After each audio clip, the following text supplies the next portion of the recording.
पाकिस्तान में नोटिफिकेशन का कि आसिम मुनीर का नोटिफिकेशन नहीं हुआ अभी तक, तो जनाब अब इस वक्त कोई आर्मी चीफ नहीं है।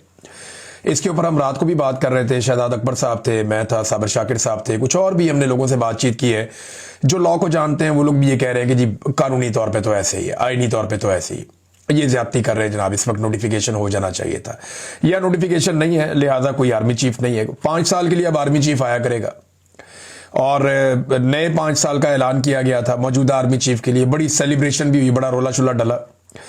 तो क्योंकि नए 5 साल मिल रहे हैं तो नया नोटिफिकेशन भी आएगा। ये एक एक्सटेंशन का केस है, ये कंटिन्यूशन का केस नहीं है।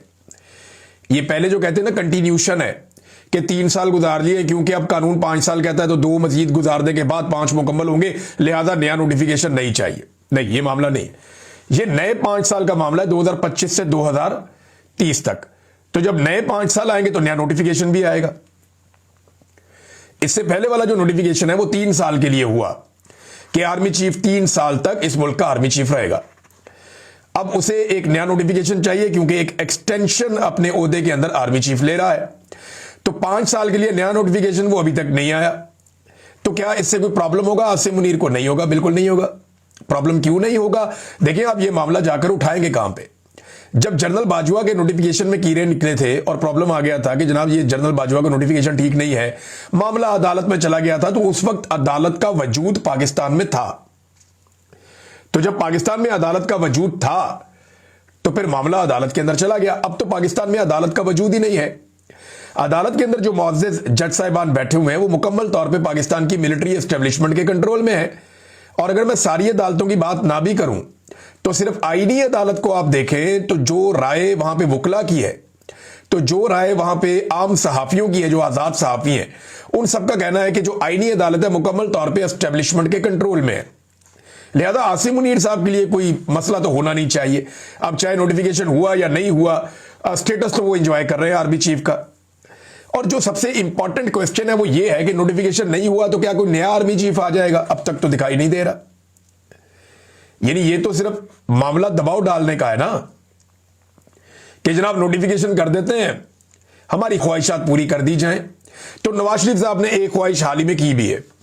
जब 26 तारीख को उन्हें धूप लगवाई गई मियां साहब को, बड़े जूमानी अंदाज में उन्होंने बात की थी कि जनाब इमरान खान नहीं, इमरान खान को लाने वालों को भी सबको जो है सजा देनी पड़ेगी।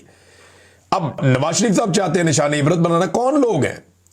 यानी ये इल्जाम किस पे लगाते रहे? माजी में ये इल्जाम जनरल फैज पे और जनरल बाजुआ पे लगता रहा है, दीगर कुछ और जर्नैल है उन पे भी लगता रहा है, कुछ जजों के ऊपर भी ये इल्जाम लगता रहा है। लेकिन मामला ये है कि वो जो जजेस हैं वो तो ना 3 में ना 13 में, ना उनके पास कोई इख्तियारात है।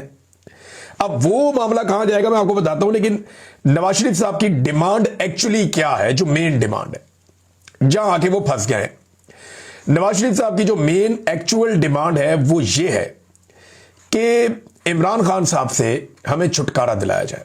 अब मैं ज्यादा सख्त अल्फाज बोलना नहीं चाहता, पाकिस्तान में प्रॉब्लम हो जाएगी और बहुत सारे सुनने वालों को भी प्रॉब्लम हो जाएगी कि जनाब ये क्या आप बात कर रहे हैं। तो नवाज शरीफ साहब ऐसे ही हैं। नवाज शरीफ साहब की अगर आपने 26 नवंबर की गुफ्तगू सुनी हो तो आपको आइडिया हो जाना चाहिए कि जमहूरियत से, इंसानियत से, इखलाकियात से, इकदार से मियां नवाज शरीफ साहब का या उनकी सियासत का कोई ताल्लुक नहीं है। मियां नवाज शरीफ साहब इस वक्त एक बिफरे हुए बैल बने हुए हैं और उन्हें सिर्फ वो करना है जो उनके और उनकी फैमिली के मफाद में। उसके बाहर ना उन्हें कुछ सूझता है, ना उन्हें कुछ दिखता है, ना कुछ समझ आता है। तो नवाज शरीफ साहब की डिमांड यह है कि इमरान खान साहब से पक्का पक्का छुटकारा दिया जाए, क्योंकि जब तक इमरान खान साहब मौजूद हैं और जब तक इमरान खान साहब की सियासत मौजूद है तब तक मियां नवाज शरीफ साहब का जो मजबूत हब लाहौर या पंजाब है वो भी वो कंट्रोल नहीं कर पा रहे। सारा कुछ करके इन्होंने देख लिया, सारी एक्सरसाइजेज कर ली, इमरान खान की मकबूलियत का ये मुकाबला नहीं कर पा रहे। अब नवाज शरीफ को चाहिए इमरान खान से छुटकारा, और ये मैं बड़े लंबे अरसे से आपको बता रहा हूं। तो क्या एस्टेब्लिशमेंट ये कर सकती है? जरा इसमें पहले थोड़ी सी बात कर लेते हैं। नवाज शरीफ साहब ना बहुत बुरी तरह फंसे हुए हैं, बहुत बुरी तरह फंसे हुए हैं। देखें, जिन पर नवाज शरीफ साहब ने इल्जाम लगाया ना कि ये इमरान खान को लाए, ये वही लोग हैं जो नवाज शरीफ साहब को बैरून मुल्क भगाने में और वापस इक्तदार लाने में भी मुलव्वस हैं। जिन जजों पर मियां साहब इल्जाम लगाते हैं वही जजेस नवाज शरीफ साहब को बैरून मुल्क भी भिजवाते हैं और फिर मियां नवाज शरीफ साहब को बाहर रखने के लिए सहूलतकारी भी करते रहते हैं। यानी 4 हफ्ते का कहकर भिजवाते हैं और मियां साहब वापस ही नहीं आते। टाइम गुजरता रहता है और 4 साल गुजर जाते हैं और वही जज साहिबान जिन पे नवाज शरीफ साहब को शिकवा है वो नवाज शरीफ साहब की सहूलतकारी करते रहते हैं। जिस बाजवा और फैज को नवाज शरीफ साहब बुरा कहते हैं, अब उन्होंने काफी हद तक शरीफ खानदान की मदद की है, पूरे खानदान की मदद की है। अब यानी आप अंदाजा करें ना कि जनरल फैज अमीन ने बाकायदा शरीफ खानदान के बंदों को इतलात दी कि जनाब आप पकड़े जाएंगे, आपके खिलाफ केस बन गया, ये हो रहा है वो हो रहा है, टिकट पकड़े अब निकले पाकिस्तान से। कई लोगों की जनरल फैज अमीन ने बहुत मदद की थी। ये अब ढकी चुकी बात नहीं है, बहुत सारे जर्नलिस्ट और बहुत सारे सोर्सेज ये बातें बता चुके हैं। और फैज अमीद के शरीफ खानदान के साथ भी ताल्लुकात थे, इमरान खान के साथ भी ताल्लुकात थे, ये हर जगह खेलते थे जैसे एक जर्नैल का तरीकाकार होता है। फिर जनरल बाजवा के ऊपर ये इल्जाम लगाते हैं, तो जनरल बाजवा के दौर में अगर नवाज शरीफ साहब इलेक्शन हारे तो नवाज शरीफ साहब को बाहर निकालने में भी उसी दौर में मदद मिली। फिर इमरान खान साहब को निकालकर रजीम चेंज ऑपरेशन भी जनरल बाजवा के दौर में हुआ। तो अगर आप जनरल बाजवा को एक जुर्म में पकड़ेंगे तो दूसरा भी पता चलेगा। नवाज शरीफ साहब बड़ी बुरी तरह एक्सपोज हो जाएंगे, सारे हकायक सामने आ जाएंगे कि किस तरह आज नवाज शरीफ इख्तिदार में है, कैसे नवाज शरीफ डील करके पाकिस्तान से बाहर गया, किस तरीके से नवाज शरीफ साहब इस वक्त इख्तिदार के अंदर झूले ले रहे हैं और एंजॉय कर रहे हैं। तो मियां साहब फंस गए बहुत बुरी तरह। लेकिन ख्वाहिश उनकी यह कि कम से कम और कुछ नहीं देते तो इमरान खान से मुझे छुटकारा दिलवा दे। अब सादा अक्सरियत मिलने के बावजूद आपने कभी सोचा है कि नवाज शरीफ साहब वजीर आजम बनना क्यों नहीं चाहते? बनना वो चाहते हैं, बन नहीं सकते। और उसके पीछे जो बड़ा रीजन है, देखें, सादा अक्सरियत उन्हें मिल गई है। अब पीएमएलएन को चाहिए कि नवाज शरीफ को सर पे बिठाएं और उन्हें वजीर आजम पाकिस्तान बना दें ताकि वो अपना बदला ले सकें एस्टेब्लिशमेंट से। लेकिन वो ये करेंगे नहीं। एस्टेब्लिशमेंट ने तुर्प का पत्ता अपने हाथ में रखा हुआ है और वो तुर्प का पत्ता ये है नवाज शरीफ का कौमी असम्बली का वो हल्का जहां से नवाज शरीफ यास्मीन राशिद से इलेक्शन हारे हैं। वो जो जाली फॉर्म 47 दिया गया, इतना गंदे तरीके से और इतने घटिया और बेहुदा तरीके से फॉर्म 47 किसी भी एमएनए को नहीं दिया गया जिस तरह नवाज शरीफ को दिया गया। अब जब चाहे नवाज शरीफ साहब को वो पकड़ के चौक पे फारिग कर दे, नवाज शरीफ साहब को बीच चौराहे फारिग कर दे, जब चाहे कर दे, और यास्मीन राशिद साहब अपनी सीट ले जाए तो वजीर आजम पाकिस्तान बन के चौथी मरतबा मट्टी पलीत हो जाएगी मियां साहब की। तो इससे बेहतर है कि मियां साहब फिलहाल वजीर आजम ना बने या उन्हें कोई बहुत बड़ी गारंटी दी जाए। अब अगर मियां साहब आगे बढ़ते हैं तो लंदन में जो कुछ हुआ, जितनी साजिशें हुई, उन सबका पोल खुल जाएगा, जिनमें बहुत सारी चीजें मोहम्मद जुबैर बता चुके हैं, शाहिद खकान अब्बासी बता चुके हैं, फजलुर रहमान बता चुके हैं, बहुत सारे और लोग बता चुके हैं। एक और बात आप याद रखिएगा कि अगर इमरान खान को, नवाज शरीफ साहब की डिमांड ये है ना कि इमरान खान से हमें छुटकारा दिलाया जाए, अगर खुदा ना खास्ता इमरान खान को कुछ होता है तो पाकिस्तान की एस्टेब्लिशमेंट बेयारो मददगार हो जाएगी। वजह यह है कि वो इमरान खान का ड्रावा दे के ही तो सारे सियासतदानों को उन्होंने कंट्रोल किया हुआ है। यानी इमरान खान साहब को जेल में रख के इमरान खान साहब का ड्रावा देकर पाकिस्तान की मिलिट्री एस्टेब्लिशमेंट ने पाकिस्तान के बड़े बड़े सियासी खानदानों को कंट्रोल किया हुआ है, जिसमें शरीफ खानदान है, जरदारी खानदान है, मौलाना फजलुर रहमान का खानदान है। ये सारे जो कंट्रोल हुए ये इमरान खान के खौफ से हुए। और इमरान खान के लिए सबसे बड़ा प्रॉब्लम उनकी मकबूलियत बनती जा रही। वो मकबूलियत इतनी ज्यादा है कि ये सारे लोग मैदान में इमरान खान का मुकाबला कर नहीं सकते। और फौज या मिलिट्री एस्टेब्लिशमेंट वो बड़े आराम से इसको बतौर हथियार इस्तेमाल करती है कि फिर इमरान खान बाहर आ जाएगा तो फिर आप जाने और इमरान खान जाने।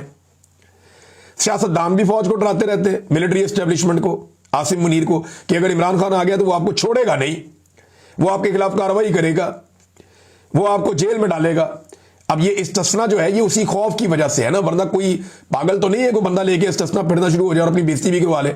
एक गैर इस्लामी गैर शरई काम है, वो नहीं करना चाहिए था आर्मी चीफ को, लेकिन ये खौफ इतना बड़ा है जो उन्हें डरा दिया गया कि अब उन्हें वो गैर आईनी काम करना पड़ा ना, गैर इस्लामी गैर शरई काम है, मौलवी कह रहे हैं, मैं तो नहीं कह रहा। तो वो काम उन्हें करना पड़ा इसलिए कि इमरान खान साहब का खौफ है। और ये खौफ किसने फैलाया? सियासतदानों ने उनके दिल में डाला। और एस्टेब्लिशमेंट को ये पता है कि ये सारे इमरान खान से डरते हैं, लिहाजा अगर इमरान खान को कुछ हो गया तो हमारे पास कोई ऐसा खौफ बाकी नहीं रहेगा, कोई हमारे पास ऐसा हथियार बाकी नहीं रहेगा जिससे इन सियासतदानों को डराया जा सके। अब मैं ये नहीं कह रहा कि इमरान खान को इस्तेमाल करेगी मिलिट्री एस्टेब्लिशमेंट। अगर मिलिट्री एस्टेब्लिशमेंट अदलिया पे दबाव डालना बंद कर दे तो इमरान खान साहब एक हफ्ते में बाहर आ जाएंगे। जैसे ही इमरान खान साहब बाहर आएंगे इन सबका बट्टा बैठ जाएगा, ये सारे जानते हैं। तो ये एक दूसरे की इंश्योरेंस पॉलिसी है, एक दूसरे के साथ भी चलेंगे। अब कुछ अस्करी ओहदे जो बड़े अहम हैं वो खाली पड़े हुए, खैंचातानी चल रही है। पहले एक तासुर होता था फौज के बारे में कि ये स्कूल के बच्चों की तरह बड़े ओबीडियंट और बड़े डिसिप्लिन्ड होते हैं, लेकिन अब ये तासुर जनरल बाजवा के दौर में और जनरल आसिम मुनीर के दौर में बहुत हद तक जायल हुआ, जब लोगों को उठाया गया, उनको टॉर्चर किया गया और बार बार ये चीजें टाउट्स के जरिए से टीवी पे डिस्कस की गई कि फलाने को फलाना होता, फलाने को फलाना होता, उसको ये मिलना चाहिए। तो हमें ये समझ आई कि जनाब ओहदों के चक्कर में ये कुछ भी कर सकते हैं। ये एक तरह का इख्तियार है ना, इक्तदार है, ओहदा मिल जाना। तो मिलिट्री एस्टेब्लिशमेंट के अंदर या अस्करी क़यादत के अंदर भी एक खींचातानी चल रही है, कोई डिसिप्लिन वहां ऐसा नहीं होता। उसके बारे में कुछ खबरें जो है मार्केट में लॉन्च भी हो रही हैं। शहजाद अकबर साहब ने एक खबर दी है, वो इंपॉर्टेंट खबर है। वो ये कहते हैं रावलपिंडी में सब अच्छा नहीं है, 3 आम फौजी ओहदों के लिए 20 से जायद जो है मुख्तलिफ 3 स्टार 4 स्टार मैदान में उतर चुके हैं और जनाब बड़ी अजीबोगरीब साजिशें चल रही हैं। और पिछले 72 घंटों में एक अहम जर्नैल के खासे बदनाम भाई को उठाया गया। उसने उठाने वालों के सामने काफी कुछ उगला, लेकिन साथ ही साथ उसने ये भी बता दिया कि जो उठाने वाले हैं, जो उनका बॉस है, उसके बेटे के साथ भी वो मिलकर कार्रवाइयां डालता रहता है और 7 सबूत भी सामने रख दिए। और ये भी बता दिया कि बेटा तो बेनामी है, असल जो उसका इंटरेस्ट है वो तो उठाने वालों, मेन आदमी जो उनका बड़ा है वो उसका वालिद है। और अब उठाने वाले परेशान है कि कार्रवाई करें या फिर माफी मांगे। तो इस किस्म की अंदरूने खाना साजिशें भी चल रही हैं बकौल शहजाद अकबर साहब के। ये नॉर्मल है, इसको रूटीन के तौर पे लेना चाहिए, इसलिए कि ये ओहदों के चक्कर में किसी भी लेवल तक जा सकते हैं। आपने आसिम मुनीर साहब को देखा नहीं, 2 आईनी तरमीम करवा ली उन्होंने अपनी एक्सटेंशन के लिए, अपने मामला सीधे करने के लिए, अपनी ताहयात इस्तिस्ना के लिए, ताहयात मुराद के लिए 2 उन्होंने अहम तरीन आईनी तरमीम करवा ली। आपको याद नहीं है जनरल ज़िया-उल हक ने आइन में तरमीम करवा ली थी 8वीं, सारे इख्तियारात ले लिए थे। आपको याद नहीं है आइन का हुलिया बिगाड़ दिया था परवेज मुशर्रफ ने, LFO करवा लिया था, लीगल फ्रेमवर्क ऑर्डर। तो ये तरीकाकार होता है, यानी जिनको इनको इक्तदार पसंद है और ये इक्तदार की खातिर किसी भी लेवल तक जा सकते हैं। अब नाज़रीन, नौरीन खानम का जो भारतीय चैनल को इंटरव्यू है उसको लेकर बहुत ज्यादा पाकिस्तान में उछल कूद हो रही है, मगर नवाज शरीफ साहब के अब कई इंटरव्यूज निकालकर पाकिस्तान तहरीक इंसाफ ने सामने रख दिए तो काफी ठंड पड़ गई है। अब नौरीन खानम के और नवाज शरीफ के जो इंटरव्यूज इंडियन मीडिया को हैं, या इन दोनों का इंडियन मीडिया को लेकर या इंडियंस को लेकर फर्क क्या है, मैं चंद चीजें आपके सामने रखता हूं और फिर आप देखिएगा कि किसके साथ क्या हुआ। यानी नौरीन खानम ने इंटरव्यू दिया तो उनके इंटरव्यू का महवर इमरान खान उनका भाई है। फिर उसके अंदर एक आर्टिफिशियल इंटेलिजेंस के साथ तब्दीली की गई, लेकिन जब तब्दीली की गई तो खान की जगह लफ्ज खान आ गया। खान, जो इंडियन थे वो खान बोलते हैं, हम लोग खान बोलते हैं, तो वो भी वैसे ही पकड़ा गया, आर्टिफिशियल इंटेलिजेंस था वो, उन्होंने खुद भी बता दिया। तो इमरान खान महवर रहा नौरीन खानम का, जो इमरान खान की बहन है। लेकिन नवाज शरीफ साहब का महवर पाकिस्तान के इदारे और पाकिस्तान की पॉलिसीज वो उन्होंने डिस्कस की इंडियन मीडिया के साथ और बार बार की। फिर नौरीन खानम का इंटरव्यू एडिट किया गया, नवाज शरीफ का इंटरव्यू एडिट नहीं किया गया। नौरीन खानम जो है वो एक गैर सियासी खातून है, वो सिर्फ अपने भाई के लिए आवाज उठा रही। और नवाज शरीफ 3 मरतबा का वजीर आजम है, वो बड़े सीरियस कॉन्सिक्वेंसेज हैं, जब वो बात करते हैं तो उसका फर्क कोई और पड़ता है। फिर सहाफियों और दीगर कारोबारी शख्सियात से और सियासी शख्सियात से नवाज शरीफ साहब के ताल्लुकात हैं इंडिया में, नौरीन खानम के नहीं है। यानी कारोबारी शख्सियात, चाहे वो जनरल मित्तल हो, चाहे सियासी शख्सियात, नरेंद्र मोदी के साथ खुफिया मुलाकात हो या मुंह पे हाथ रख के बात करना हो ताकि लिपसिंग पढ़ी ना जा सके, और अपने घर में बुलाना हो, साड़ियां, आमों के तोहफे और बहुत सारी मल्टीपल चीजें जो हैं वो नरेंद्र मोदी के साथ यारी मियां साहब की। और जब जंग चल रही थी तो मियां साहब ने बिल्कुल चुप का रोजा रख लिया था। बाद में जब पाकिस्तान ने तैयारे गिरा दिए तो इन्होंने रोला डाल दिया कि नहीं नहीं जनाब, वो तो तैयारे गिराए, मियां साहब ने जंग को डिजाइन किया था। नौरीन खानम के ऐसे कोई ताल्लुकात नहीं है। ताइफ का तबादला भी मियां साहब ही करते रहे, नौरीन खानम नहीं करती रही। तो इसके ऊपर जो लोग उछल कूद कर रहे थे उन्हें काफी तसल्ली हुई है कि जनाब इससे कोई फर्क नहीं पड़ता। हाँ, ये जरूर है, मैं ये कहूंगा कि इंडियन चैनल को अवॉइड किया जा सकता था, लेकिन ये कोई ऐसा जुर्म नहीं है कि इसके ऊपर आप गद्दारी के और बगावत के और फितना के और आप ये सारे फतवे लगा दें। ये पाकिस्तान एस्टेब्लिशमेंट का पुराना खेल है और मैं हैरान होता हूं, इन्होंने जितने खेल पाकिस्तान की तारीख में आज तक खेले, हमेशा ये कामयाब होते थे, अब हर दफा नाकाम हो जाते हैं। अब ये स्मगलिंग का खेल खेलता है वो इनके गले पड़ जाता है, ये गद्दारी का खेल खेलते हैं वो इनके गले पड़ जाता है, ये इंडियन एजेंट का खेल खेलते हैं वो इनके गले पड़ जाता है, ये इसराइली या यहूदी एजेंट का खेल खेलते हैं वो भी इनके गले पड़ जाता है। तो हर वो चीज जो सारी जिंदगी ये खेलते रहे हैं वो आज इनके अपने ही गले पड़ जाती है। लोग जो है वो 1-2 घंटे के अंदर पोस्टमार्टम करके हाथ में पकड़ा देते हैं, जनाब ये आपकी औकात। ये इस मर्तबा पाकिस्तान में हो रहा है। तो जो सहाफ़ी इस्तेमाल हो रहे हैं या सियासतदान इस्तेमाल हो रहे हैं, उन्हें जरा एहतियात करनी चाहिए, क्योंकि एहसन इकबाल साहब ने कहा कि पीटीआई इसराइल और भारत के साथ मिलकर पाकिस्तान को बदनाम कर रहे हैं। तो मैं एक बात आपको बताऊं कि भारत के साथ जो नवाज शरीफ के ताल्लुकात हैं वो किसी के भी नहीं है, और ये अच्छी बात है, बुरी बात नहीं है। दोनों ममालिक को अमन के साथ रहना चाहिए। मियां नवाज शरीफ साहब अगर अपने अच्छे ताल्लुकात को इस्तेमाल कर सकते हैं पाकिस्तान और भारत के बीच में एक मुस्तकिल जंगबंदी के लिए और अच्छे ताल्लुकात के लिए, और जो बुनियादी मसाइल हैं, पानी के मसाइल, कश्मीर के मसाइल और दीगर, उन सबको हल करने के लिए, तो इससे अच्छी तो कोई बात हो नहीं सकती। तो जो ताल्लुकात हैं वो तो शरीफ खानदान के हैं ना, बाकियों के तो उतने नहीं है। और दूसरा जो है वो इसराइल के हवाले से जो करारदाद डोनाल्ड ट्रंप की है, जैसे इसराइल ने बहुत पसंद किया, वो तो पाकिस्तान ने अभी पास करवाई ना आपकी हुकूमत में। इमरान खान साहब तो उसके ऊपर मानते नहीं थे, वो तो कहते थे जब तक फलस्तीन एक रियासत नहीं बन जाता तब तक हम इसराइल को तस्लीम नहीं करेंगे और इस मामले में आगे नहीं बढ़ेंगे। अब हमास को गैर मुसल्लह करने की जिम्मेदारी पे करारदाद आपने पास करवाई है, इमरान खान ने तो नहीं करवाई। और इसराइल आपको पसंद भी कर रहा है, इमरान खान को तो वो पसंद नहीं कर रहा। उनके तो अपने डॉक्यूमेंट्स रोजाना की बुनियाद पर लीक हो रहे हैं कि जनाब इमरान खान को इसराइल पसंद नहीं करता, और नवाज शरीफ साहब को या मौजूदा जो दौरे हुकूमत में जो रजीम है इसको इसराइल काफी पसंद करता है। उनके अपने अखबारात में बार बार ये बातें लिखी जा रही हैं। अब नाज़रीन, एक और सवाल पैदा होता है कि मंगल को क्या होने जा रहा है। देखिए, मंगल का दिन थोड़ा इंपॉर्टेंट है, उसमें चंद चीजें हैं। एक तो यह है कि हाई कोर्ट में पाकिस्तान तहरीक इंसाफ की क़यादत जमा होगी, MNAs MPA सेनेटर सारे आएंगे वहां पे, और उसके बाद ये हाई कोर्ट मेरे ख्याल में फेस सेविंग के लिए कोई ऑर्डर दे सकती है कि जनाब जाएं, जाके आप इमरान खान साहब से जेल में मुलाकात करें। फिर ये मोटरवे पे रस्तों की बंदिश कर देंगे और एक टोकन एहतजाज भी किया जाएगा एक दिन के लिए, और अडियाला जेल के बाहर भी इज्तिमा पहुंचेगा, बहुत बड़े पैमाने पे लोग वहां पे जाएंगे। अब मुलाकात होती है या नहीं होती, इसका इन्हिसार एक मरतबा फिर नोटिफिकेशन के ऊपर है, क्योंकि अलीमा खानम ने कहा कि उन्हें बड़ा क्लियरली आज से 13-14 दिन पहले बता, 2 हफ्ते पहले अलीमा खानम को बड़ा कैटेगोरिकली ये बता दिया गया था कि जब तक नोटिफिकेशन नहीं होता तब तक इमरान खान साहब की मुलाकात नहीं होगी और उनकी मुलाकात नहीं करवाई जाएगी। अब नोटिफिकेशन इमरान खान ने तो नहीं करना, नोटिफिकेशन तो करना है PMLN की हुकूमत ने।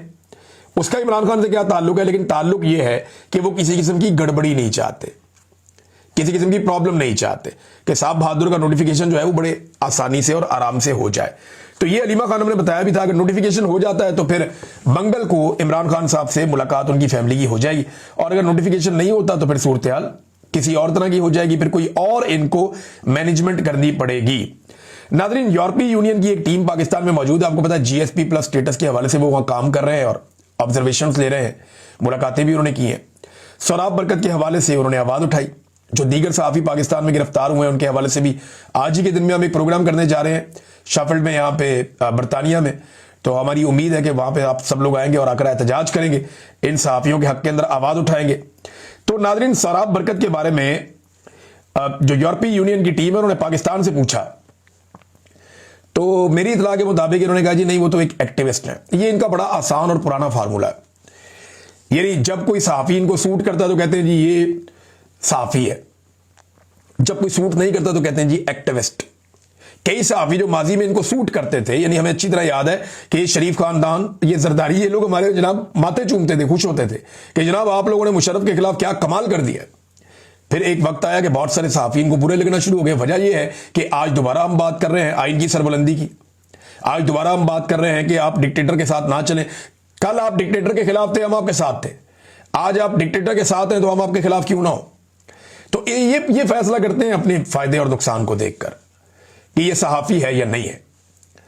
और अगर कोई आदमी जो है वो इनके मुखालिफ बात कर रहा है या इनको आईना दिखा रहा है तो ये कहेंगे ये एक्टिविस्ट है। ये अरशद शरीफ को भी यही कहते थे, मुझे भी यही कहते हैं, बाकियों को भी यही कहते हैं, सोराब बरकत को भी यही कह दिया, कोई नई बात नहीं है। लेकिन उन्होंने मीडिया से तस्दीक की और उनको पता चला कि ये तो जर्नलिस्ट है। तो ये मामला यार रुकेगा नहीं है, अभी और उठेगा। अभी आप देखिएगा इसके ऊपर मजीद जगहों पे भी हम आवाज उठाएंगे और कश्मीर में बड़ी जोरदार आवाज उठ रही है। तो पाकिस्तान की गवर्नमेंट के लिए बेहतर यह है कि वो सोराब बरकत को और बाकी सहाफियों को आजाद करें और तौबा करें, ये हरकतें करना बंद करें, क्योंकि रियासती जबर सहाफियों के ऊपर लगातार बढ़ता चला जा रहा है।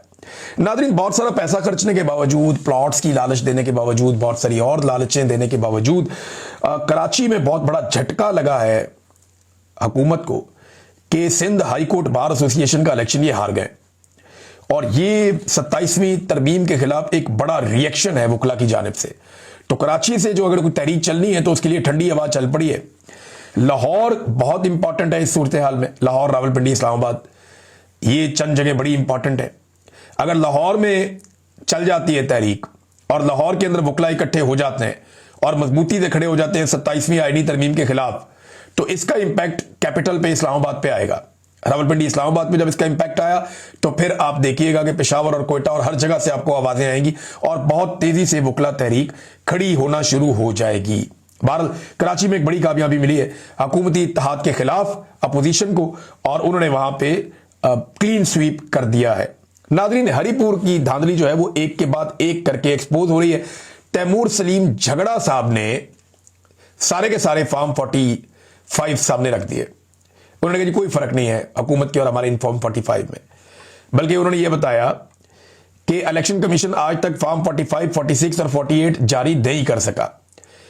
602 में से 599 फॉर्म 45 के मुताबिक पीटीआई उम्मीदवार को 1,49,782, जबकि बाबर नवाज को 1,24,686 वोट मिले। यूं 25,000 से ज्यादा की लीड जो पाकिस्तान तहरीक इंसाफ के उम्मीदवार के पास थी और 67% पोलिंग स्टेशन पे पीटीआई आगे थी, लेकिन बाद में इसको तब्दील कर दिया गया और जीत को हार में बदल दिया गया और 28% उनकी जीत की परसेंटेज रह गई 67% से कम होते होते। अब रिकॉर्ड कुछ और कह रहा है और election commission of Pakistan form 47 में कुछ और कह रहा है। तो वो कह रहे हैं जी हमारे पास हर स्टेशन के अंगूठों और दस्तखतों और एजेंट्स की तस्दीक शुदा असल कॉपियां मौजूद हैं और ये बाकायदा उन्होंने जारी कर दी है सोशल मीडिया के ऊपर, आप जाकर देख सकते हैं। तो ये हुआ जनाब हरीपुर का इलेक्शन और ये बिल्कुल मुख्तलिफ नहीं है। अगर इस तरह इलेक्शन करवाने तो पाकिस्तान में तो फिर इलेक्शन का वजूद ही खत्म हो जाएगा ना। हाँ, पीएमएलएन को वोट पड़े, ऐसा नहीं है। हरीपुर में, एबटाबाद में, ये मानसेरा का जो पूरा इलाका है, यहां पे नवाज शरीफ का वोट बैंक बहुत तगड़ा है और बहुत पुराना है, बहुत पुराना है और तगड़ा वोट बैंक है, लेकिन जीतने की पोजीशन में नहीं है। यही 25,000 की लीड से वो हारे हैं। अब तक के लिए इतना ही। अपना ख्याल रखिएगा, अपने चैनल का भी। अल्लाह हाफिज।